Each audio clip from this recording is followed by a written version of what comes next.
60% of the time, I'm right every time. The Giants fired Shane Bowen. That's right. They did it. After weeks and weeks and months of everyone complaining of 5 double-digit blown leads, of 5 double-digit blown road leads, the Giants now lead the NFL. That's right. That's right. The Giants lead the NFL in most road games lost when you had a double-digit lead. I think in the fourth quarter. The Giants have done it. They have the most in the NFL with 5. So anyway, Mike Kafka said, enough is enough. We're cooked. You're cooked. You're out of here. I'm trying to win games. You're ruining it for me. So they fired Shane Bowen, and they went ahead and promoted the outside linebacker coach, Charlie Bullen. We're going to talk about him in a minute.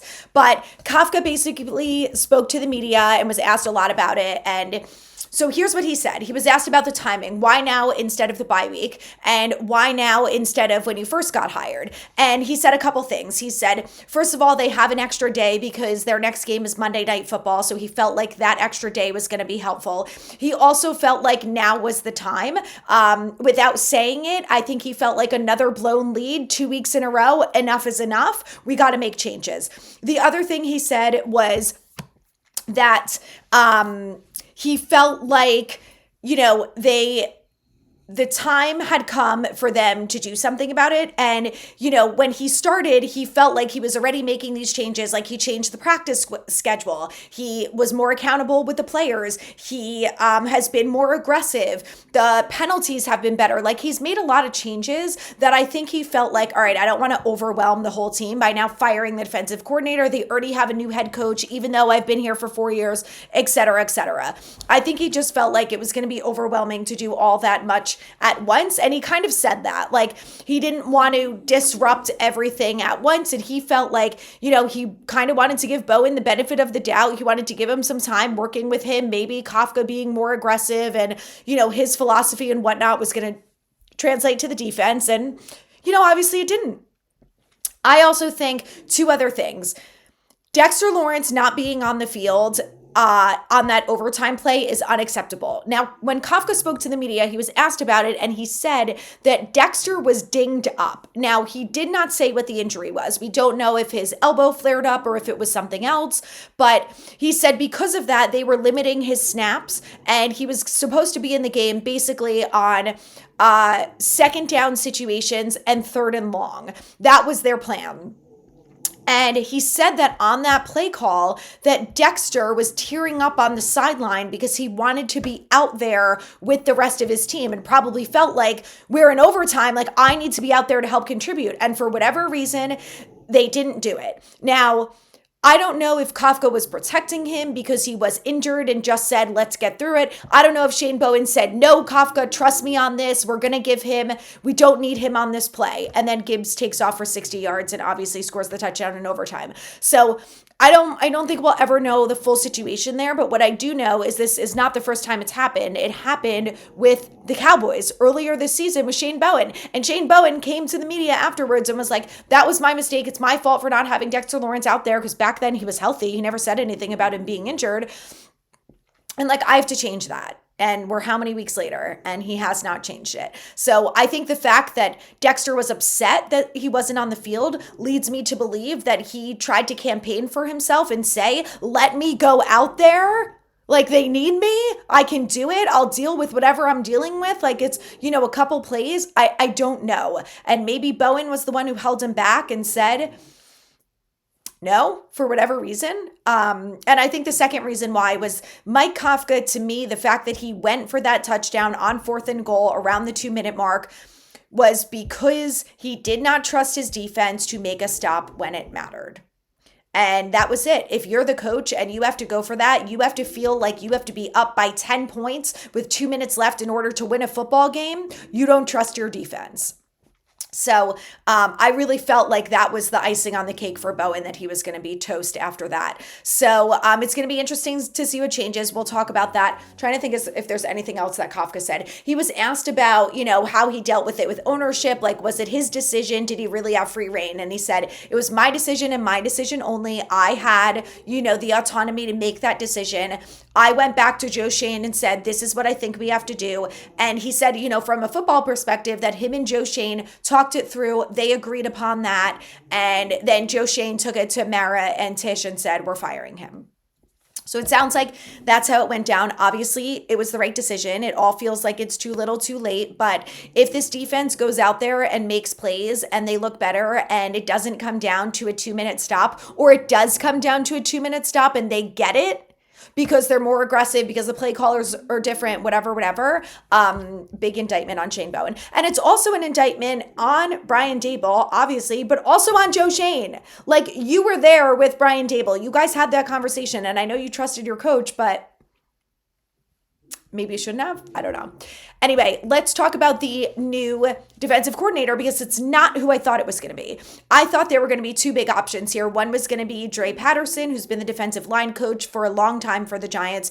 And the second one was going to be Marquand Manuel, who's actually new this year to the Giants. He came from the Jets, but he's a defensive backs coach, and he has experience calling plays. So I was surprised that Kafka didn't go with either one of those guys. Now, Kafka was asked about that and said, you've had these guys who have been here for years, not Manuel, but he was talking about Dre Patterson and someone else, saying that they've been here for years. Like, why would you not promote them? And Kafka said, I trust those guys. They bring a lot of value. They're going to help us come up with a good game plan for Monday night. But he said, I just felt like me and Bullen agreed on philosophy, that Bullen's good about being aggressive. He wants to be aggressive, and he's going to be. And that he said he has confidence in him, and he feels like he's the right guy. Now, if you don't know anything about Bullen, we're going to talk about him. But first, there is an episode on the Giants YouTube where they're talking about Abdul Carter and the whole draft process. And I believe it's that episode where Charlie Bullen talks about Abdul Carter, talks about the offensive line, what he brings to the table, why they want to draft him, why they're happy he's a Giant, etc. And I don't know why. I just felt like I got good vibes from that whole interview. And I feel like he's well respected by the defensive linemen and the edge rushers. So obviously we'll see really if that's the case come Monday, but it seems like it is. And then what else was I going to say about about Bullen?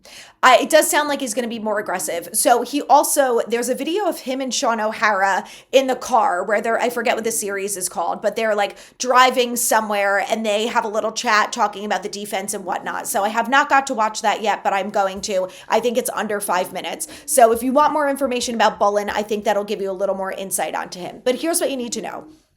So basically, he's 41 years old. He's been a coach for 18 years, and he's been in the NFL for 12 out of those 18 years. In 2020, he was with the Cardinals. Now, he was with the Cardinals for a couple of years as the outside linebackers coach. During that time, he worked with Hassan Reddick and two other Marcus Golden, and I forget who the third one is, but another good edge rusher. And during that time, they combined had over 10 sacks in a season. He also worked with Jones, another edge rusher who ended up being a Pro Bowl, I believe it was a Pro Bowl candidate. So obviously helped him do well. And in his first year with the Giants, he worked with Burns, Thibodeau, and Aziz. And every single one of those players had 5+ sacks each in the season. So he's obviously been successful. Brian Burns has 13 sacks. I'm curious to see what he would say about Abdul Carter, why he thinks he's not closing and finishing and getting those sacks.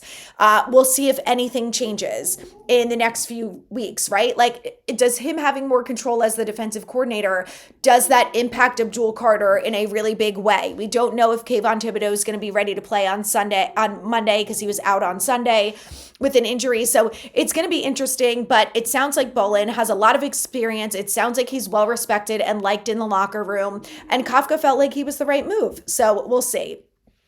What I'm expecting out of this defense moving forward is for them to be more aggressive and creative. So I am expecting to see different play calls that involve blitzing more and not just blitzing the edge rushers. I'm talking about rushing 6 or looking like you're going to rush 6, rush 7, but then have them drop into coverage. Like, I want to see different creative play calls.